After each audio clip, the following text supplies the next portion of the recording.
How well do you know your wholesaler? How do you plan ahead so you avoid any sort of mistakes? And what flowers are in trend? Well, you're in luck. Today we have an expert here, Joost, who's going to walk us through all those things. If you don't know much about the wholesale world, we're about to teach you. So, CEO of Florabundance, and the company started in 1994 with some grower, like a community of growers, essentially. When did you join and become CEO? How did you get involved? It started in 1994, and I was one of the customers because I had opened a retail flower shop for my wife in New Canaan, Connecticut. Wow. And I was a customer of Florabundance, and I was also, my wholesale part, bringing flowers in from Holland for a Dutch company, and we looked for a partner business in the U.S., and that's how I got involved with Florabundance management. And this company, that was during 2000, the dot-com era, as you remember, in 1999. Right. So they wanted to purchase an existing business, and I said, on the West Coast, this is the best location. And make a long story short, that deal fell apart as many things went south in 2000. But I knew so much about the business, and I said, hey, I have a flower business that I'm going to sell. And if you guys are interested in a partner, let's talk. And then, 6 months later, we sat down and talked. And I became a 50% owner with the 5 partners. And then moving forward, 5 years later, just before the financial crisis hit, we've had a few. I'd asked my partners if they would consider to move on because some of them were competing. There was no real advantage for Florabundance to continue the way it was going. And they all said yes, and I wrote them a check, and that was it. And then, so from customer to CEO quite quickly then. And then I came actively involved day to day about 20 years ago, so. And your career started a lot longer before that. So it was 1981, which, not to age you, but I wasn't even born yet when you started your career in Well, I started at a very young age. And you were, I'm not that old. Yes, and it started because you grew up in Holland and you had, it's kind of a family involvement in horticulture and agriculture. Well, I was interested in horticulture and agriculture. And so I came to the U.S. as an exchange student to learn to speak English. Wow. Because I knew grammar. And I worked on an Angus farm, Aberdeen Angus farm in upstate New York. Wow. Met a lot of people, met a professor from Michigan State, ended up going to Michigan State the first semester later in that spring. Went back to college to Holland and had to do internships in the summer. And I said, I'd like to go to the States, logical. And I had decided I wanted to work and live here eventually. Problem was, I needed to have an employer that would sponsor me, and it's not like you just fly in and things have changed now. Right. Yeah. But so I've been imported as a tulip specialist. I found a job. Well, my first job was in Michigan for the Dutch flower auctions on a marketing team, promoting flowers from Holland when the dollar was so strong to supermarkets, channels, Kroger, and et cetera. And we taught them how to make bouquets. That marketing group was set up for 4 years, and I was in the last year, and they told me when they hired me, it may not be continuing after a year, and that's what happened. I lost my job in December, packed up my suitcase from Michigan, and went back to Holland for the holidays. And then I started job interviewing in January, and I had 3 job offers to be a sales representative in the flower bulb fields and perennials. And since I knew a lot of the Latin names, that was an easy adjustment. And I was single. Seeing the East Coast was fun. I moved to Rowayton, Connecticut. Oh, wow. That's close to New Canaan, New York suburb, basically. And then I was quite successful in selling flower bulbs to growers, flower growers, garden centers. And that was at the time when roses were being pulled out because of the oil prices were so high. They couldn't heat these big glass houses. And Colombia was coming into the market with much lower priced roses, bigger flower heads. So, and then my wife was a nonprofit. She worked in Bangladesh for Save the Children before she met me. Wow. And our friend said, hey, why don't you open a flower shop? I go like, well, there's 7 of them in our little town of 20,000 people. So I looked at a location, found an old gas station that was empty, and approached the owner, made a deal. Now it's a Starbucks coffee shop, by the way, in that location. And we started Bongaerts Flowers, and then I had another job. I mean, I was doing the wholesale as well, so it was a bit hectic for a while. But my wife took over the management, learned fast, and the business became quite successful. Sold it to a manager that I hired through a friend, hired her, trained her, and she was good. In 2 years, she said, my husband is, we're moving up. He was working for PepsiCo, and they took over the business. And Madeline, she still owns it today. It's you can look it up at bonfleur.com if you need local flowers. There you go, bonfleur.com. We'll put the link up so people can purchase. That's a long history of being in the industry, all the way from your youth to like where you are today. And now Florabundance is one of the best wholesalers and distributors of flowers. But for the people who don't know about Florabundance, not the history of it, but today, for the people who don't know, what does Florabundance do, and what services do they provide? Florabundance is a one-location wholesaler, sort of unique. Some people call it a boutique wholesaler because we are unusual in what we procure. First of all, we have the big advantage of buying a lot of domestic flowers, which is always great. And if you want to have a sustainable discussion, that's one of the things we do. 60 to 70% is changing a little bit of the flowers that Florabundance procures are grown in the U.S. between March and October. We import flowers as well from around the world, including from my home country, the Netherlands. Oh, beautiful. It used to be called Holland. I'm still from Holland, but it's been rebranded. And so Florabundance is unique because we have a expert sales team. We call them wholesale floral consultants. We're very quality conscious. So everything that comes to us gets inspected. Some of our vendors don't like that, but that way you learn them. You teach them not to ship, mediocre flowers, especially around holidays. Stuff right. They don't get away with that kind of stuff. They don't get away with anything. And some people complain that we claim too much. But you know what? Our customers do that with us. We don't ship mediocre flowers out. It's got to be quality because it has to travel. And we put everything on water too. And we use a great, flower conditioner. We happen to use Chrysler Professional from Holland, and that works well, and it shows in our products. So we're quality, service. What is an added value of a wholesaler? It's bringing value to your customer, and we have a great relationship with our loyal clientele. They become like friends, like family, and you build up a trust with that client. That's right. And I remember when we first started BloomNation, and you and I met early on. We were both, maybe this is over 10 years ago. We were at conferences together, and I remember you reached out to me back in 2012 maybe. And, there was always a relationship with wholesalers because they were the ones that were helping the retail florists, and we were helping the retail florists. Right. So there was this, triangle relationship where the success that we were providing florists was helping them order more flowers from wholesalers. Yep. So we built a lot of good relationships with wholesalers over the last 10, 12 years. If you can talk more about that relationship, it's interesting, like you're saying, like they're like family. Well, it's very important for every florist. Everybody can buy everything direct, right? Yeah. It seems to be the in thing. And, right. But you need a local wholesaler in your area. If you don't have one, you can always connect with us. We have a unique product, but you need to have a relationship because there's always last minute things that you need that you can't get, or it's time is of the essence in the flower business. Yeah, of course. Yeah. Orders are last minute. We talk about it on Mother's Day is coming up. That's right. People place the orders at noon for pickup at 4. The consumer, I mean. Yeah. And it's a little bit the trend in the wholesale business. Designers may wait until the last minute. There are a lot of established florists that know the plan in advance. They'll place their orders with us for weddings.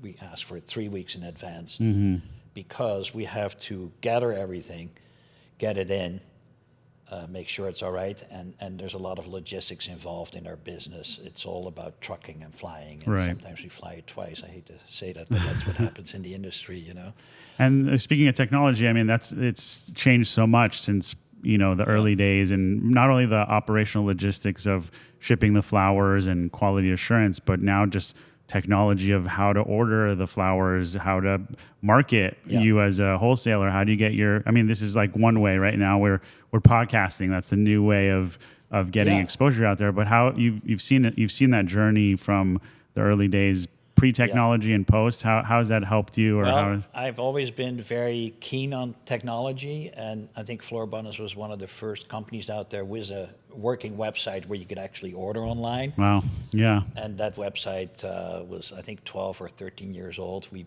built a new one, the current one, florabundance.com.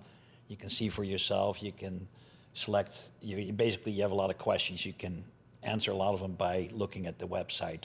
Flowers by origin, by color. You can select. We have blog posts about product. It can be a little overwhelming in the beginning. Yeah. But that's where the wholesale floral consultant comes in to still hold you by the hand, as I say, to get you through the order process. We have a lot of wedding orders and special event flower requests, and they need to be right, you know. The colors need to be right, and that's our added value. So a lot of people think like the wholesale market might just be a commoditizing the flowers, but it's really the relationship and the expertise from the wholesaler, like the consultants. Right. There's a lot of trust and a lot of back and forth in figuring out what to do. It's not just like I need X number of roses and what's the best price you can give me. How but much are your red roses? Yeah, They so don't it's call not us for that, 'cause right. you won't get a good price. Yeah. No, I'm just Yeah. kidding. But so there's a lot of new people out there, florists or designers who work from home or had a retail shop. That's or right. They send flowers, they do events, and they need to be educated because I've seen a whole group retire. We just had the pandemic, and there's a whole bunch of customers who they stopped, but there's a whole bunch of new ones. Yeah. So it's a constant, and you got to be staying with the times. You can't say, I've heard people when we started posting on Instagram, probably about 8 years ago when it started, people say, I don't do Instagram, Right. we don't do that. Yeah. Well, guess what? We have a lot of business that we get from our social media, not from every channel, but flowers are so visual. And if a wholesaler doesn't get into that, you're going to be sort of staying where you are. Your customers like to see, you like to be found when you have a Pinterest site of your unique product. And it's the same for a retailer. You got to show your customers what you can create, artistry. That's right. And get paid for that, Yeah.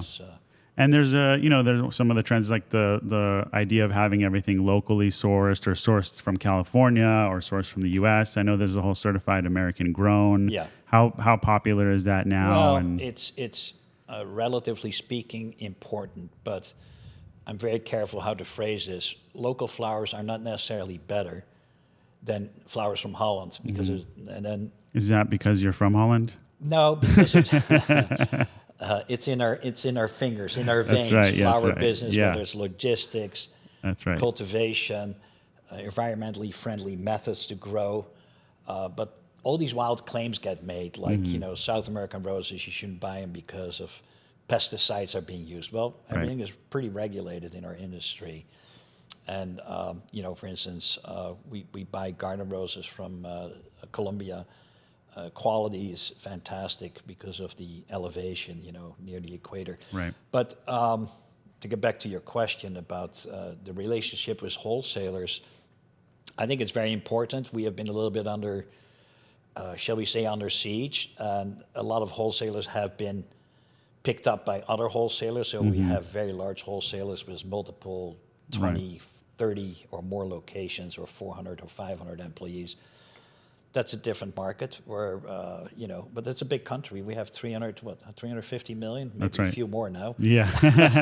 that need flowers. So, Yeah, and then there's the maybe somewhat controversial topic around like growers getting involved by selling direct. How has that impacted the wholesale market? It's a grower's choice. For instance, if you go to, the New York City flower market, Los Angeles flower market, San Francisco flower market, you used to have a pass to be in business, to go in. But now after 9 o'clock, everybody can get in. That's right, If you yeah. go to G. Page in the city, I know Gary Page well, because we've been in the business for about the same time. They have bouquets, everything is sleeved, anybody can go in and buy. There's just two That's right. different price levels. If you're in the business, you get a different price than if you walk in from the street. So that has changed, and that's changed in our area. We have growers in our area that load up cars of our customers. They come over to Florabundance and they pick the last, you know, forget-me-nots or something they can't get from us. And we go, yeah, okay, well, we have to accept it because there's nothing we can do about it. Right. But at the same token, we let now the public in on Thursdays and Fridays. We have a lot of people who like flowers around our area, a lot of celebrities. They just want to buy flowers for their homes, and so that helps us turn inventory. I don't think it's a bad thing that growers are selling direct, but for wedding and special events, a lot of people who have tried it say, whoa, that didn't work out. They didn't have my color at the time of shipping, or they substituted something. And that gets old quickly. And then we have what I call farmer florists. They wholesale too, which is great. I love to see the more flowers we see around the country, the better it is for our industry, because eventually these people getting more flower conscious like they are in Holland and other European countries, and will ask for flowers for their special event or weddings and go to a florist and or an artisan, for great design. So we need to lift the overall consumption in this country. We're not going to do that overnight, and you know about that flower feeling. Yes, national advertising that's campaign. Right. Yeah, to spread the word about having flowers part of our culture. I mean, I think in America, the culture of flower sending is obligatory, like someone passes away or it's a birthday. Exactly. There has to be some reason to send the flowers, whereas the rest of the country, Europe especially, you're picking up flowers on the way home with your bread and taking it to enjoy at home yourself. You're not necessarily forced to do it over a gift. Yeah. And so American culture is a little bit different, but the Flower Feeling is a great program that is spreading the feeling of getting flowers, how powerful it can be, and we should incorporate it into our everyday lives. Yeah. The goal, my vision is to, we should increase consumption for daily and weekly use. Yes. The great weddings are great, $6,000 worth of flowers, but actually it's insane. And then they don't buy any flowers after that. So it would be nicer for the whole industry, for growers, for pricing purposes. Weather, you take the weather factor involved in our business now, it's huge. Yeah. Whether it's South America or California or anywhere else in the country, aiming to grow flowers just for certain days puts you at risk. Puts a lot of pressure on the business model, and so we can spread that. But it's going to take a generation, and hopefully it works. But we made a little start because we're one of the only industries that did not have a national advertising campaign. That's right. You remember the raisin commercials? Yeah. To the grapevine, the milk, Got Milk. Yeah, Got Milk was one of the most successful. Pistachio Association, I think, spends $30 million a year on advertising. Yeah. Just pistachios as one item. So as a floral industry, no matter where you are from in the world, if you benefit from increased floral consumption in this big country, you should participate. That's great. And you are a liaison to the board at the Flower Feeling. So you've been involved for quite some time. And well, I've been involved from the start. Yeah. I've been on the California Flower Board, California Flower Growers and Shippers, CalFlowers, nonprofit organization. We have a great team of people in the industry, growers, wholesalers, I got competitors on there. But we decided, actually Jeannie Bose from the San Francisco Flower Market and I were on the marketing team. And when the talk came up about doing more studies, we both said, we had dinner and I said, how many studies have we done about consumer behavior? And it continues, everybody, all these organizations, we have so many of them. I said, why don't we go do something with the data that's there? And she pointed out a commercial that was running in Holland, a campaign in Holland, Germany, France, and Belgium from the Dutch Flower Council called We Need More Flowers. And I said, wow, that looks great, because I hadn't seen it yet. So, and Jeannie says, she calls me Dutchie. She said, hey, Dutchie, why don't you go check it out? And I connected with the company in Holland, 180 Amsterdam, great ad firm. We connected, but it was right at the beginning of COVID, and the meeting fell apart, and then we went over to Holland. But later on, we connected, and they came up with that Flower Feeling, the concept, the campaign, self-care made easy. it was totally appropriate during COVID. Yeah, it because felt good to see all that love spread. You see yeah. if you haven't seen the video clip, I suggest Yeah. go online and watch it, because Yeah. It's very powerful. scream therapy, Yeah. cleansing, yoga, Yeah. nothing works at home. And then the actress says, "I'll go buy myself some flowers." Yeah. And it's not flowers from Holland or flowers from the U.S. only; it's all flowers. And I must say, the supermarkets that people sometimes say, "Oh, they're supermarket flowers." Yeah. They're doing quite a good job in marketing flowers, because everybody goes to shop for food.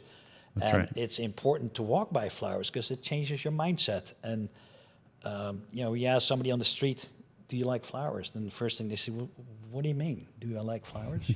So it's a slow process. We need support to continue the campaign, Yeah. to refresh the assets, as we call that. And I learned a lot about this business, being involved from the start with Steve Dion and Jeannie Bose. Jeannie Bose is Steve Dion is the executive director of Cal Flowers and a former board member, so we knew each other. And Jeannie Bose runs the San Francisco Flower Market. She's the CEO and president of Cal Flowers now. And I gave our group a nickname, the Warsaw Pack. And we have great. Vanessa Lade, who runs that flower feeling marketing and does a great job. But the industry needs to embrace that Cal Flowers paid for the first campaign. It's a gift to the industry. Yeah. There's no charge.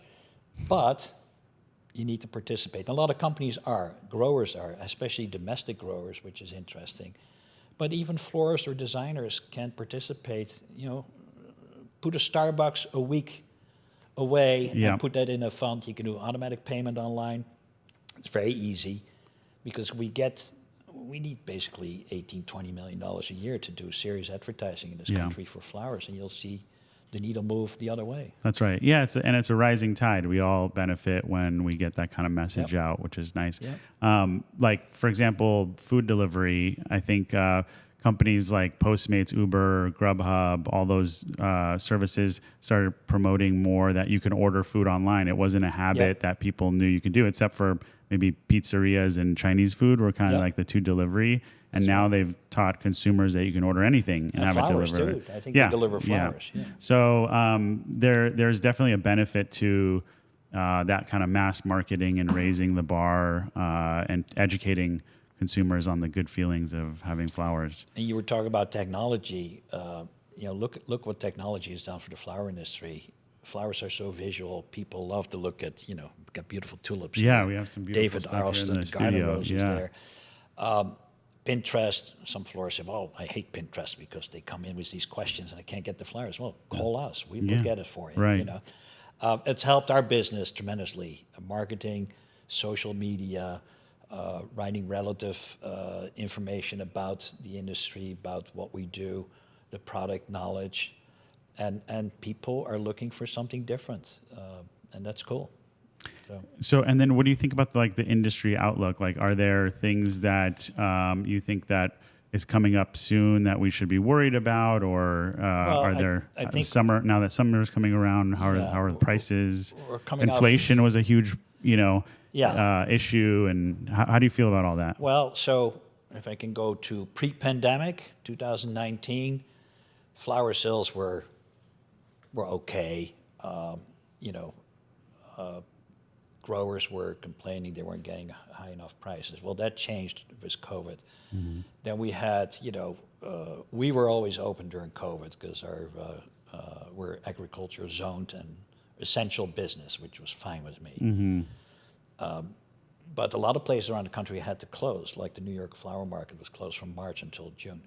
So we saw a huge increase in business because of our online presence was already there. We didn't have to fix stuff for the last minute. Mm-hmm. We were ready to ship. And we got a big boom, and most of our industry had a huge surge in flowers because, as you know, people were stuck at home. They couldn't go to a birthday or celebration of That's something, right, and they sent flowers.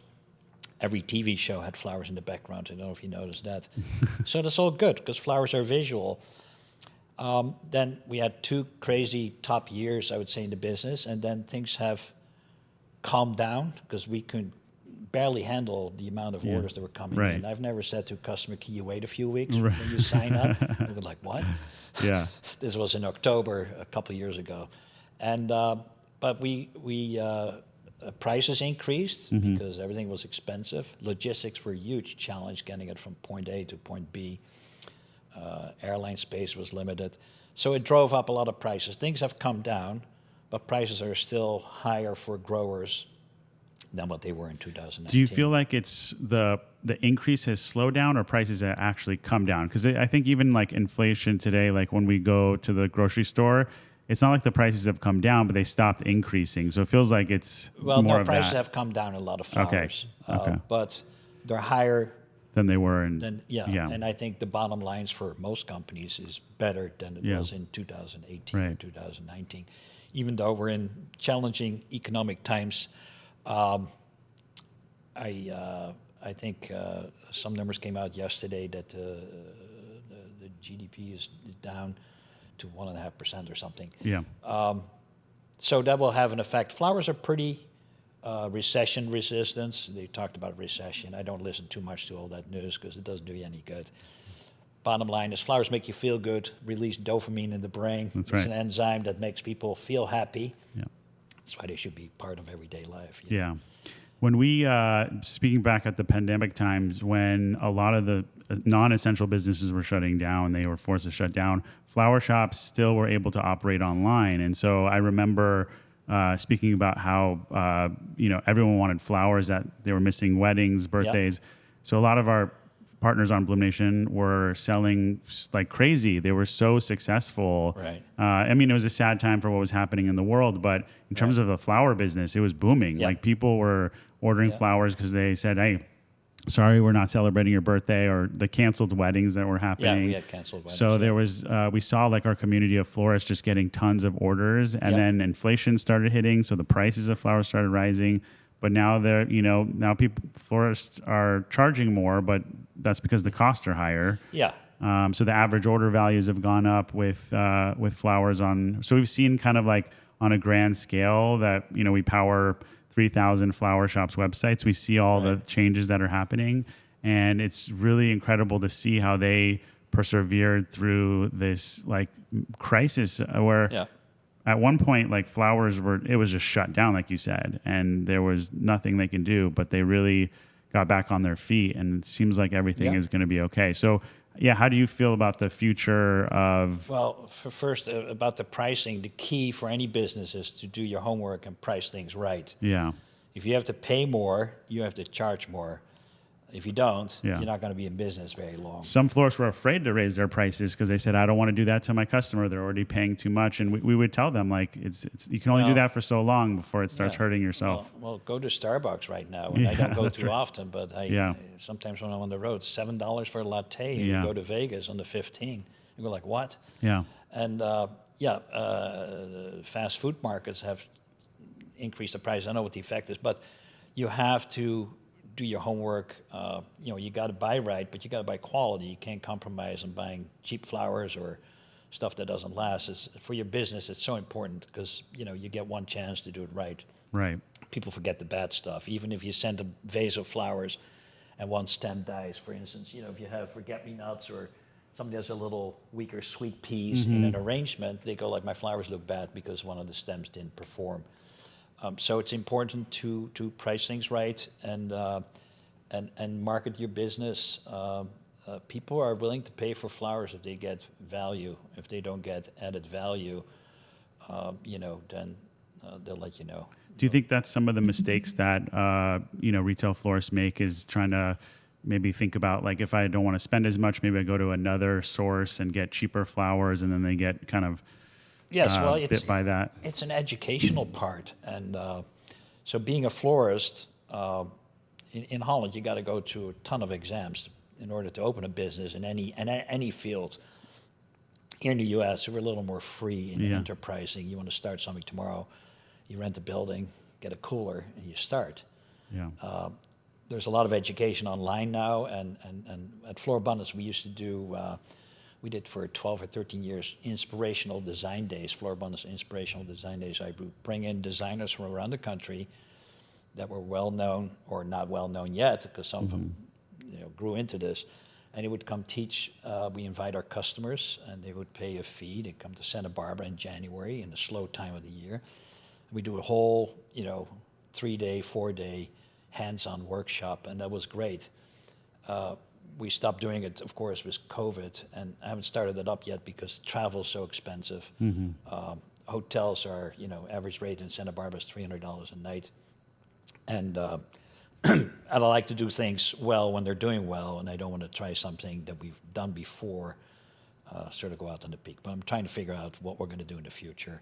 Yeah. Because education is so important in your business, with your clients, with our clients, and with the consumer. The retailer has to educate the consumer about flowers. Yeah, it's an important part, and that's why we're even having this conversation today, is to educate our retail florists on the dynamics of the grower world, the wholesale world. Do you have like any advice for, because now we talked about like kind of the new florist, the new generation that's coming, and they have different challenges, they have different opportunities than the ones that's generationally started before technology, before social media. So what does that world look like for someone who's like, hey, I'm starting my flower shop business. Do you advise them to like immediately start looking for a wholesaler, or like how do they navigate this world? If you start a flower business, you got to do your homework, locate wholesalers, usually more than one, figure out what you want to be, get educated. And, Hitomi Gilliam is a great educator. She's AIFD and has been to design days. She says, I still learn. I learn from retailers. Education never stops. So flower care and handling, very important, because I see a lot of mishandling of flowers because of not knowing what to do with Even by the florists themselves on the retail by the florists side. themselves, because especially new ones, they go like, oh, what do you do for preserves? Or what do you do for flower handling when they arrive? Oh, I just cut them and put them in water and, add a little food. But then what, So temperature, conditioning after a couple of days, knowing what to buy when it should arrive, and that's why you need a good wholesaler and use them as a partner, not just to shop for price, because there's no shortcuts in this business, like any other. I mean, there's you want to be a quality outfit, and then do marketing. Decide who you're going to market to. When I started my flower shop was for my wife. We did for the holidays, for example, Mother's Day, Valentine's Day. We made a brochure, one easy pamphlet to take for clients. We were close to a train station, so I'd hire high school kids to go hand them out in the morning. And I'd be there myself too for a few days before the holidays. Valentine's was great because it's freezing cold in Connecticut. And we had a menu, 3 different price points explaining what we do, what we could make, to get advance orders in. But also, it became a regular feature for holidays, and people said, hey, this is great. Thank you so much for reminding me in advance instead of last minute, because we get enough last minute business. You want to smooth out that curve. And also get more sales in, You asked me what should they do for a holiday, it's one of the things. So that's interesting, because I think like some of it has to do with planning and having a good relationship with the wholesaler. Because do you guys see, I know florists, obviously there's the peak seasons, there's wedding season and all that, and then there's the slow seasons. How does that affect your business? Do you guys, obviously the planning around like a season when there's not a lot of purchasing happening? I know florists, there's a very cyclical and very seasonal business. Well, that's another reason we want to increase the weekly consumption. Right. Yeah, that's right. Yes. So what we do in our slower times, like there's a lot of growing going on right now. There's an explosion of growers. Everybody wants to grow flowers because it's relaxing, it's therapeutic, From that group, there's a lot of them after 3 years, they have changed their mind. But there's serious growers, and I encourage it. It's great. Local grown is great. So you have more farmers markets with flowers, farmer florist. And we see that in the drop in sales in the summer months when this market comes to fruition. The weather is nice. Everybody can grow anything.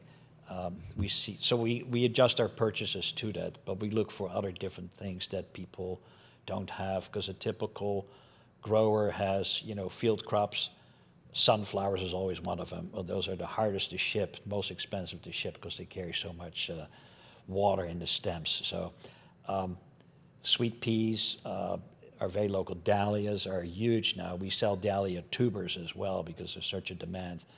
And dahlias are somewhat hard to ship to, cross country or something. So if you can get those local, that's great. And there's other crops out there, perennials, still be hostile leaves. And there's some growers who do a fabulous job with new varieties of Lysianthus or snapdragons.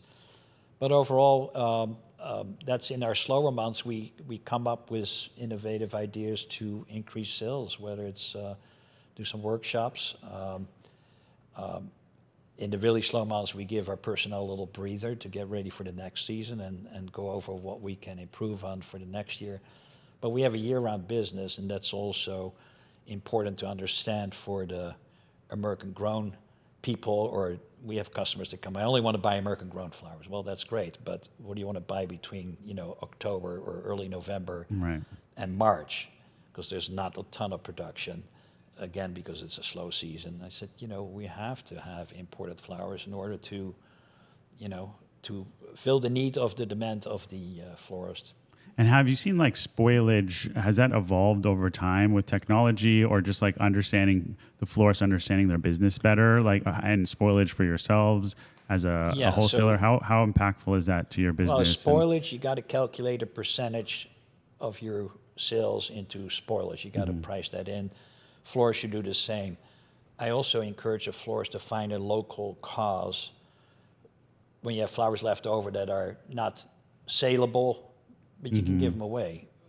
There's always a hospice in the area or a volunteer group. We donate to the Dream Foundation. It's a national nonprofit. Flower Empower program. We have their big fundraiser coming up, and that's very successful. But it's all run by volunteers who pick up the flowers from growers and from us at the end of the week that we can't ship or sell. We give them to them. Yes, it's a write-off, but they have a new purpose. And it's the same for, we've been encouraging people after large events or weddings. What happens with all these beautiful flower arrangements after the wedding is over? Yeah, there's people who throw them away, but I said, give them away. Or when my daughter got married in Utah 5-6 years ago this year, I had a team of florists, of course, tractor trailers of flowers going out there. Because I said I only do this once, right? Right. And my main designer, Sean Chamberlain, she has a flower business in Park City, Utah. She came up with an idea after the wedding. She posted something on Instagram. She had, 30 people with cars coming out after the wedding on Sunday to remake the arrangements into syndicate sales giving us vases. And she put a little tag on there, what the reason was about repurposing flowers. And so that was great. But to get back to your question about the shrinkage, you have to stop at some point trying to sell what you have if it doesn't look good. Mm-hmm. It's like, they do it in the food business too. Don't try to, I've been to flower markets where you see a sign on roses, we're 3 weeks old. Yeah, and I said, you shouldn't be here after 3 weeks, That's right. Yeah, that's right. So, but overall, we keep a close eye. We keep our buyers, we hold them sort of responsible to keep the shrinkage under a certain percentage, because you never know. There's always something 1 week that's in surplus, and you can be short, but that's the art of buying, the speculative part of it. We get most of our orders in advance. We educate our customers. Most of our orders in advance, 2 to 3 weeks. There's last-minute changes. There's last-minute, hey, this isn't coming in great because it rained in Northern California, or we got botrytis or something. There's always stress factors involved, but that's the world of perishables. That's why we do That's right, it, yes. It's really the sophistication around the logistics and understanding, being an expert in the sourcing of the flowers. And that's where someone works with someone like Florabundance, where you're getting that expertise. Yep. So do you guys allow any florists across the country to work with you guys? Like, tell me more about like how someone. Yeah. So we have Santa Barbara is a big wedding destination, Yeah. and we have florists from Dallas, Boston, New York. They ask if they can come over, and we started a program a couple of years ago. We used to say, yeah, you can come use our space. Now we do a serious program. They sign a contract. They fly in the designers. They rent Airbnbs, and they come work in our warehouse from usually a Wednesday, Tuesday, Wednesday, depending on the size, through Saturday. We give them cooler space. They have to buy their flowers, of course, from us. In the beginning, we had somebody coming up with a truck from LA. I said, you can leave those flowers there because they were grown here, you know. Right. And so we save people a lot of stress. It helps the quality of the product. It helps us. And right now, if I look on the calendar, every weekend we have, every week we have 3 or 4 designers, different companies working in corners in our warehouse. That's called Florabundance Designer Corner. Oh, wow. And it's a great little program. And they pay for it, you know, and they're happy because you have cooler space, you know. You got carts, transportation, you have to arrange your own, rent trucks or something. But they come out and it's great. And then they usually are customers already, or they become a customer because they like the variety of what we have. So that's unique, yeah. That's great. And so Florabundance, it's such a great opportunity to get to know your business better and expose to the community of florists that we partner with. We'll probably put up some links on the site with how to get access. You have a website where you can look at products and see all the prices and Florabundance.com. You have to register as a florist because we like to know who you are. So your business name or the name you do business under. Sometimes we have people who try to get in and they get an email, hey, can you share some Instagram photos of your designs? Or they say we're just starting. We try to keep out mothers of the bride, if you know what I mean. Yes. Because the internet is now accessible to everybody. So after you're approved, which doesn't take very long, you get an email and you're assigned to a wholesale floral consultant. That's another reason we want to fill out. And if there's questions, you get an email. And I do all the activation from wherever I am 7 days a week because it's easy. It's technology, right? That's right. And that way I also know where everybody's coming from and stuff. Yeah. And then we have, so then you can see the pricing once you're activated and you connect, your wholesale floral consultant will connect with you and then you guys start chatting and emailing and we exchange cell phone numbers, usually the floral consultant, because they send photos and videos of product often before it leaves. We do flower pools, so we have a whole, you can look on our Instagram, we have plenty of posts of a flower pool, and that's actually what's going to a customer. Customer already reacts before it's shipped. Right. Oh, wow, that looks so cool. Yeah. That's another way of marketing our product. And we can do that because we have such a variety of flowers too. If you ship roses in a box that's closed, that's different. There's not much to show. Right. And then we sell a lot of roses because that's still the #1 flower that gets asked for. But we sell, a lot of garden roses, newer varieties, spray roses. You brought some beautiful, we'll have to show it later on the segment, but some incredible stuff that you brought in to show off. Yeah. But Joost, thank you so much for being a part of this and talking to us about Florabundance and GardenRosesDirect.com, don't forget. That's right, and GardenRosesDirect.com. Hopefully one day I'll be close enough to call you Dutchie. I like that. I like Dutchie, But I really appreciate you being a part of this and look forward to talking again in the near future. Well, it was a pleasure to be here, and thank you for having me. And come visit Florabundance. Yes, absolutely. Bring the camera crew.